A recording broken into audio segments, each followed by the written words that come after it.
Hello, welcome to the 50th day of the 100 days 100 verses Bible challenge. நீங்கள் 50 நாட்களாக நீங்கள் தொடர்ந்து ஒரு வசனத்தை நீங்கள் மனப்பாடம் பண்ணிட்டு இருக்கிறீங்க. இந்த 50வது நாளிலும் நீங்கள் மனப்பாடம் பண்ண வேண்டிய ஒரு சூப்பரான வசனம், எனக்கு ரொம்ப பிடிச்ச வசனம், ரோமர் 8:28.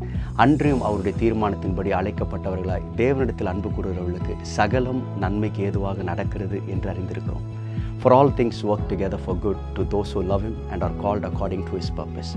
உங்களுடைய வாழ்க்கையில் சில காரியங்கள் என்னடா இப்படி நடக்குது, இதெல்லாம் உண்மையாகவே ஆண்டோடைய திட்டம் தானா, ஏன் என் வாழ்க்கையில் இந்த பாதைகள் நான் போகிறேன், ஏன் என்னுடைய வாழ்க்கையில் இந்த பாடுகள் அப்படின்னு நிறைய கேள்விகளோடு நீங்கள் இருக்கிறீங்களா? ஒன்றை மாத்திரம் விளங்கி கொள்ளுங்கள், நம்ம எல்லாருமே அவருடைய தீர்மானத்தின்படி அழைக்கப்பட்டவர்கள். நம்ம எல்லாருக்கும் ஒன்று தெரியும், நமக்கு தேவன் மேல் ஒரு அன்பு நம்ம எல்லாருக்கும் இருக்கிறதுனால தான் இன்றைக்கும் அந்த விசுவாச கப்பலை நம்ம சேதப்படுத்தாமல் ஓடிக்கிட்டு இருக்கிறோம். அவர் மேல் நீங்கள் உண்மையாக நீங்கள் அன்புள்ளவர்களாக இருக்கிறீங்க அப்படின்னா, அவர் உங்களை நிச்சயமாக தெரிந்து கொண்டிருக்கிறார் அப்படின்னு நீங்கள் விசுவாசிக்கிறீங்கன்னா, சகலமும் நம்முடைய வாழ்க்கையில் நன்மைக்கு ஏதுவாக நடக்கும் அப்படின்றதுல சந்தேகமே இல்லை.